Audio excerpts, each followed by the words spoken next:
Just hopping on here with a quick little extra video today because it looks like the deal on the table for the flight attendants might not be as much of a win as we initially thought. See, when the union representing Air Canada flight attendants said, quote, unpaid work is over, that made it sound like unpaid work is over. But many flight attendants hopped into my comment sections and told me that that's not entirely true. In fact, based on what those flight attendants told me, and leaning heavily on further confirmation from CBC News' Abby Hughes, the tentative deal doesn't guarantee flight attendants are fully paid for all that free work they've been doing before takeoff and after landing. Because yes, all of that has been free. These flight attendants have been basically volunteering to board you onto the plane, get the cabin ready, do critical safety checks, and much more. And this tentative deal reportedly gets these flight attendants at least 60 minutes of ground pay, so that's pay when they're still on the ground, for the time before each flight.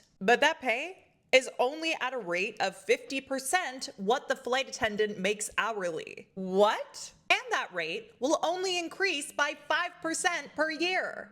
Why is it so hard to just pay them? According to CBC, Air Canada is also proposing an immediate pay increase of 12% for flight attendants with 5 years or less of service with the airline, and 8% for those who have worked there longer. Salaries would increase 3% in the second year, 2.5% in the third year, and 2.75% in the fourth year. And apparently the only thing that flight attendants are going to vote on is the proposed salary increases. So what gives, Air Canada? Why aren't you willing to just pay flight attendants what they actually make? Not some discounted amount when they're doing work for you. It's not like you don't have the money. Your CEO managed to triple his pay in 2022 to more than $12 million compared to just $3.7 million in 2021. And beyond that, we've learned through this whole thing that apparently flight attendants doing free work before takeoff and after landing is industry standard. So I think we not only need to keep the pressure on Air Canada,